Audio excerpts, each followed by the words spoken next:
नमस्कार किसान भाइयों, आज हम आए हैं डाणी पीरवाली, तहसील हांसी, जिला हिसार। और मेरे साथ में हैं नरेश भाई साहब, जो कि एक स्टार्ट की है और ये जैविक खेती करते हैं और थोड़ी सी जगह में करते हैं, ज्यादा जगह नहीं, 3-4 कनाल में ये अपनी खेती करते हैं। और आज आपको दिखाएंगे कि इस 3-4 कनाल में कितनी तरह की इन्होंने खेती की हुई है, कितनी तरह की फसल इन्होंने लगाई हुई है। तो नरेश भाई साहब नमस्कार। तो आप बताओगे थोड़ा सा कि किस तरीके से आप करते हो और कौन कौन सी फसलों की आप खेती करते हो? जी, मेरा नाम नरेश कुमार, पिता का नाम श्री सुबे सिंह सैनी, निवासी गांव डाणी पीरवाली। मैं पिछले 3 साल से प्राकृतिक खेती शुरू की हुई है मैंने इस ज़मीन में। 3 कनाल से थोड़ी ज़्यादा है ये। और अपना मोबाइल नंबर और थोड़ा सा। मोबाइल नंबर मेरा 8130881291, हिंदी में। 81 308 81 291, ये मेरा मोबाइल नंबर है। और ऑर्गेनिका नेचर के नाम से फार्म की लोकेशन भी आप देख सकते हैं गूगल मैप के ऊपर। टाइम टू टाइम फोटो भी मैं डालता रहता हूँ अपने आइटम्स की। तो पूर्णतः प्राकृतिक है मेरी खेती, क्योंकि केमिकल के लिए मुझे ज़रूरत नहीं है। तो मैं अपने घर के लिए उगाता हूँ। सबसे पहले जो एक्स्ट्रा प्रोड्यूस होती है वो मेरी बाहर मार्केट में या फिर जो भी मेरे जानकार हैं उनको मैं थोड़ी बहुत सेल कर देता हूँ। और खाद पानी जो भी मैं डालता हूँ, जीवामृत, गोकृपामृत और वेस्ट डिकम्पोजर, और जो आपका नीम और आदि पत्तों से जो बनता है पेस्टिसाइड ब्रह्मास्त्र, उसी का मैं प्रयोग करता हूँ। इसके अलावा बाहर की मार्केट से या फिर मतलब केमिकल फर्टिलाइजर, केमिकल पेस्टिसाइड में कोई भी यूज़ करता नहीं। बिल्कुल कोई बात नहीं इसमें। तो किसान भाइयों, नरेश भाई साहब ने ये बिल्कुल प्योर जो है ऑर्गेनिक हल्दी की पहली बार लगाई हल्दी आपने? ये सर दूसरा साल है। दूसरा साल। पहले साल मैंने 5 किलो बीज यूज़ किया था। अच्छा। उसमें से मुझे 30 किलो पैदावार प्राप्त हुई थी। अच्छा। और इस बार मैंने 25 किलो बीज लगाया है। अच्छा। इसमें मेरी इस बार की उम्मीद है 4 क्विंटल से ऊपर की। तो इसको आप डायरेक्ट मार्केट में लेके जाओगे या किस तरीके से बेचोगे? हाँ, कुछ मैंने कच्ची में निकाली है, हल्की फुल्की। 10-1% मान लो मुश्किल से। अच्छा अच्छा। और बाकी मेरी पाउडर बनाकर बेचने की तैयारी है। पाउडर, उससे आपको भाव बढ़िया मिल जाएगा। हाँ, भाव भी बढ़िया मिलेगा। और मतलब जो भी मेरे जानकार हैं तकरीबन मेरी जानकारी में ही मतलब मेरी सेल हो जाएगी। सेल हो जाएगी, उसको उतना भाव भी आपको अच्छा मिल जाएगा। भाव भी अच्छा मिलेगा। तो और एक और भाई साहब ने मेरे को पहले ही बताया था कि जो अभी 10, 11, 12 मार्च का जो हिसार कृषि मेला था, उसमें 2-3 फसलों ने इन्होंने फर्स्ट इनाम उसके अंदर जीता है। तो उसमें से एक हल्दी भी इनकी है, जिसमें इन्होंने फर्स्ट इनाम हल्दी के अंदर जीता है। और दूसरी जो फसल है उसके बारे में भी मैं आपको, सब्जी जो लगाई हुई है इन्होंने, उसको भी मैं आपको दिखाऊंगा। तो दूसरी जो फसल और आपने कौन कौन सी लगाई हुई है उनके बारे में भी थोड़ा सा बता दीजिए। ये कौन सी है और किस चीज़ में यूज होती है, ताकि और भी किसान भाई जो देख रहे हैं उनको पता चले कि ये किस काम में आती है और क्या इसका नाम है, वो सारी चीज़ें। जी सर, अंग्रेजी नाम की बात करें तो इसकी लेट्यूस आइसबर्ग है। ये चाइनीज़ बंद गोभी कह देते हैं हमारे वहाँ पे। मेनली जो आपका बाहर की जो वेराइटीज़ मतलब रेसिपीज़ होती हैं कॉन्टिनेंटल या फिर जो इटालियन रेसिपीज़ वगैरह, हाँ, चाइनीज़ बर्गर, सैंडविच वगैरह में तो हाँ। बाकी इंडियन वेरिएंट्स भी हैं इनकी रेसिपीज़ के, हम अपने तरीके से बना सकते हैं इनकी सब्जियाँ। ये बाकला फली है, पावा बीन्स इसको बोलते हैं हम अंग्रेजी में। अच्छा अच्छा। तो घर के लिए मतलब लगाई हुई है, जैसे बीन्स वगैरह। और हाँ, बीन्स दलहन का मतलब जो तरह से आपका सेम का एक तरह से लगा लो कि सेम का एक वो है, ये सेम की एक मतलब फैमिली से बिलोंग करती है। ठीक है। बाकी सर घर के लिए लहसुन, टमाटर, मिर्च है, थोड़ा भी दिख रहा है कम पौधा। लहसुन ये लगा लो मेरा काफ़ी सालों से घर का ही बीज है। अच्छा। वही यूज चल रहा है। मतलब इसकी प्रोडक्शन वगैरह ठीक दे देता है? हाँ, प्रोडक्शन ठीक है सर। तो ये एक और इन्होंने बिल्कुल हटके, हमारे क्षेत्र से बिल्कुल हटके जो लगाई हुई है, ये शकरकंद आपने लगाया हुआ है। शकरकंदी भी कह देते हैं, शकरकंद भी कह देते हैं। तो ये भी पहली बार आपने लगाई है? हाँ, ये सर पहली बार है। हाँ। शकरकंद है ये। अच्छा। ये सफेद है, सफेद शकरकंद है। हाँ, सफेद शकरकंद है। इसके साथ कुछ एक वैरायटी ये है। अच्छा। ये जामुनी रंग की शकरकंद होती है। तो 2 रो मैंने इसकी भी लगाई हुई है। ये बिल्कुल जामुन जैसा रंग है इसका। अच्छा, जामुन के जैसे? हाँ, नारंगी काला काला। तो ये जो आपने लगाई हुई है बिल्कुल अलग तरह की पत्ता गोभी, तो इसके बारे में भी थोड़ा नरेश भाई बताना। हाँ, ये सर जामुनी बंद गोभी है। जो भी हमारी नॉर्मल सब्जियां हैं और उनका जो रेड वर्जन कह सकते हैं, जैसे लाल भिंडी है, लाल आलू भी आया हुआ है और लाल बंद गोभी, इनमें एंटीऑक्सीडेंट और जो न्यूट्रिशन के वाइज हम देखें तो बहुत सारी हेल्दी प्रॉपर्टीज हैं। ठीक है। तो जो भी अगर आप यूज करेंगे तो उसका आपको बेनिफिट नॉर्मल सब्जी के मुकाबले अच्छा मिलेगा आपको, हेल्थ न्यूट्रिशन। बिल्कुल। तो इसका ये गोभी भी आपकी पहले इनाम पे जीत के आई है एचयू में। एचयू में ये भी इनकी जो है पहला इनाम लेकर आई है। और इसका भाव वगैरह क्या, जो आम पत्ता गोभी है उसमें और इसमें क्या फर्क रहता है, कितना भाव मिल जाता है? उससे सवाया मैं कह सकता हूँ कम से कम। हाँ, बाकी यहाँ पे main- नॉलेज भी कम होगी लोगों हाँ, को, मेन ना? थोड़ा सा लोगों में हाँ, अवेयरनेस तो की कमी है, बिल्कुल। तो धीरे धीरे लेकिन रुझान बढ़ेगा। और एक चीज और भी है नरेश भाई की, जो हमारे यहाँ के जो लोग हैं वो स्वाद पे और जो शक्ल पे ज्यादा जाते हैं। हाँ, ठीक है थोड़ा ना? सा मतलब हाँ, एक कि भाई factor उसकी है, थोड़ी सी local customer दिखने का। में अच्छी होनी हाँ, चाहिए थोड़ा सब्जी। मतलब आँख से पहले खाते हैं, वो कहते हैं ना कि हाँ, पहले हाँ। आँख से खाओ, लेकिन हाँ। उसको टेस्ट और मतलब उसके गुण भी देखो। गुण नहीं देखते, तो बिल्कुल थोड़ा सा कम देखते मेरे किसान भाइयों, आपको भी ये चीजें दूसरे जो हमारे लोग हैं उनको बतानी चाहिए, ठीक है? तो बाजार में, ताकि इनका अच्छा भाव आपको मिल जाए। और ऑर्गेनिक, सबसे बड़ी बात है ऑर्गेनिक, जहर इसके अंदर बिल्कुल भी नहीं है, ये बहुत बड़ी बात है। हाँ जी, तो ये भी जो है गोभी आपका पहला इनाम जीत के आई है, हाँ जी। तो बहुत बहुत। तो और अगली फसल की अगर बात करें, इसी के अंदर बहुत सारे आपको देखने को मिल रही है। तो इसी में एक और नरेश भाई ने लगाई हुई है चना। तो चने की नरेश भाई ये कौन सी वैरायटी है? ये सर काबुली चना है, काबुली चना तो है। घर पे ही जो आया हुआ था खाने के लिए, अच्छा, उसी को अच्छा। मैंने एज बीज यूज किया अभी तो। हाँ कोई ज्यादा मतलब मैं ये नहीं कहूंगा कि हाइब्रिड वैरायटी या फिर बहुत उन्नत वैरायटी है। हाँ। अभी ट्रायल के लिए घर पे जो राशन के लिए आया हुआ था वही use अच्छा, किया। राशन के लिए जो हाँ, आया हुआ था। लेकिन पैदावार के हिसाब से अभी कोई कमी दिख नहीं रही है। हाँ। तो किसान भाइयों देखो, ज्यादा हम जो पैकेट वाले हैं उनके पीछे भागते हैं कि हमें ज्यादा पैदावार, अगर आप अच्छे तरीके से और सही समय पे चुनाव करके साफ सुथरा बीज अगर घर से भी आप कोई यूज करोगे तो ऐसी बात नहीं, उसमें भी आप पैदावार ले सकते हो। और वो भी जैविक तरीके से इन्होंने इतनी अच्छी पैदावार इसमें ली हुई है।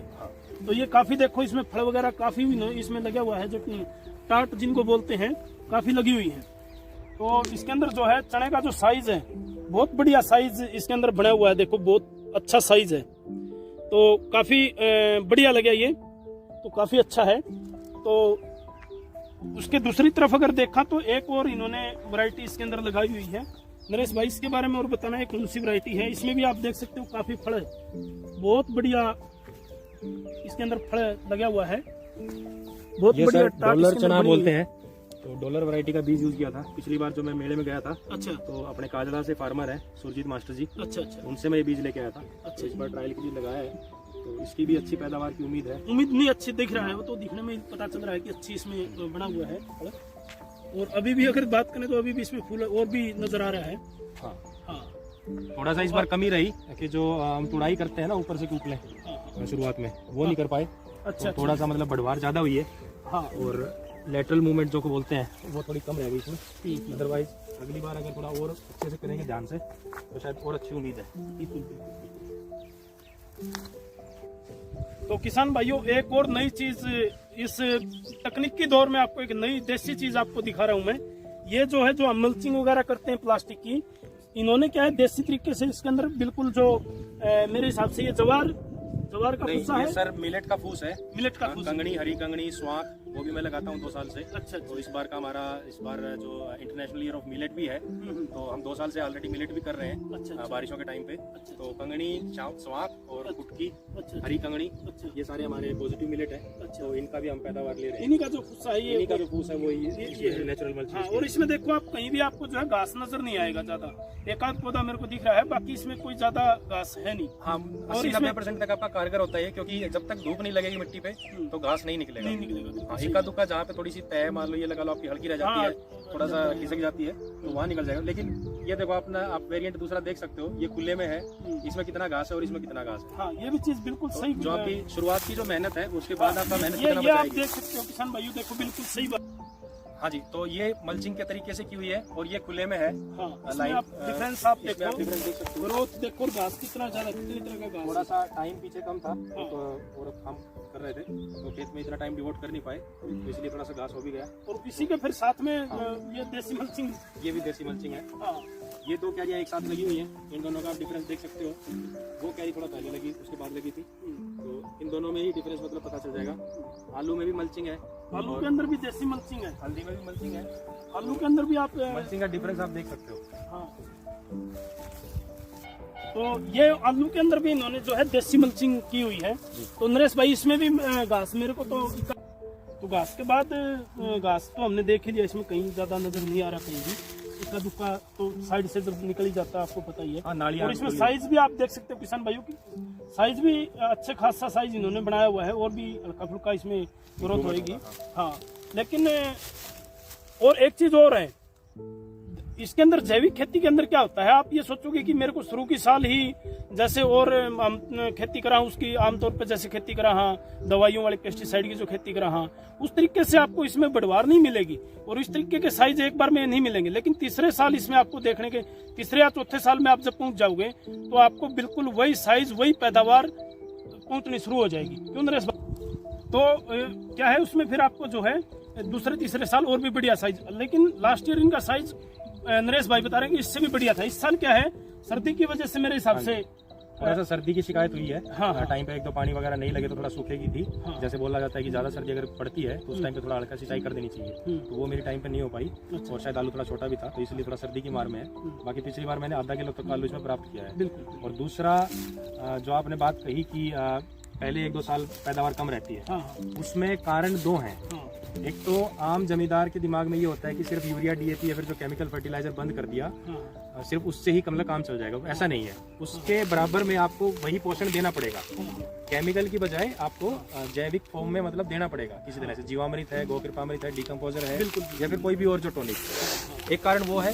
दूसरा अपने जो आम जमींदार जो भी कर रहे हैं केमिकल फार्मिंग, उसके बारे में जानकारी सबको है। आपके अड़ोसी पड़ोसी को, आपके फैमिली में जो भी चाचा ताऊ हैं, बड़े हैं, बुजुर्ग हैं, उन सबको पता होता है। बिल्कुल। जैविक खेती में क्या है कि जब भी आप करोगे, आप शुरुआत करते हो तो आपको बताने वाला, गाइड करने वाला कोई नहीं होता। बिल्कुल सही बात। तो ये एक कारण। दूसरा ये है कि उसमें पैदावार घटती है क्योंकि आपको चीजें बताने वाला कोई नहीं है, बताने वाला नहीं, आपको गाइड करने वाला कोई कई बार कुछ चीजें, एक आध चीजें बीच बीच में गलती भी होती है। गलती होती है। देखो, सीखता आदमी गलतियों से ही है। गलतियों से, बिल्कुल ठीक है। सही बात है। काफी जैसे और दूसरा, इस खेती में मेहनत ज्यादा है, खर्चा कम है, क्योंकि आपको बहुत सारी तैयारियां महीने दिन, डेढ़ महीने पहले करनी पड़ती हैं। आपको क्या फर्टिलाइजर चाहिए पूरी फसल के दौरान, क्या आपको पेस्टिसाइड बनाना है, तो उसकी तैयारी करनी पड़ती है।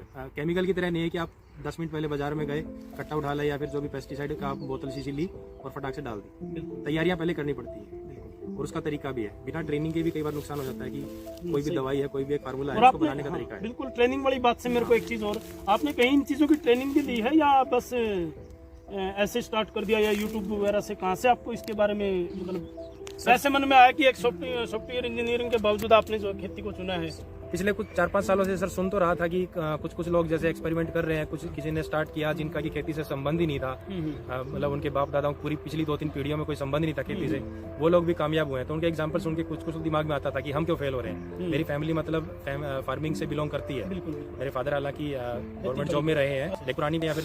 तो जैसे ही मैं लॉकडाउन में घर आया तो ये 3 कनाल के आसपास का पैच है, तो इस पे मैंने फार्मिंग शुरू की है। धीरे धीरे मैं कुछ यूट्यूब से, कुछ मेरे चाचा भी 5-7 साल से खेती कर रहे हैं, तो कुछ उनसे सीखा, कुछ यूट्यूब से, कुछ और जानकारों से धीरे धीरे मतलब सर्कल बनाया अपना। पानीपत से जितेंद्र मिगलानी जी हैं, उनकी मैं हेल्प लेता रहता हूँ टाइम टू टाइम। और भी अपने एरिया के जो भी फार्मर्स हैं जो कि प्राकृतिक खेती में काम कर रहे हैं, तो उनसे थोड़ी ना हेल्प और गाइडेंस वगैरह लेते रहते हैं। तो अब मजा आ रहा है? बिल्कुल सर, मजा आ रहा है। फंस गए हो? नहीं, बिल्कुल मजा आ रहा है सर। सुबह 7 से 10 मोस्टली ये रहता है कि खेत में काम करता हूँ, उसके बाद अपना ऑफिस का काम करता हूँ। शरीर भी हेल्दी रहता है? सर बिल्कुल हेल्दी रहता है। बिल्कुल सही बात है। तो नरेश भाई, आपसे आज इतनी जानकारी लेके उम्मीद है कि सारे किसान भाइयों को आपकी जो सारी चीजें थी, खेती जो है पसंद आई होगी, और बड़ा अच्छा लगा मेरे को ये आपसे मिलके। तो सभी किसान भाइयों का बहुत बहुत धन्यवाद।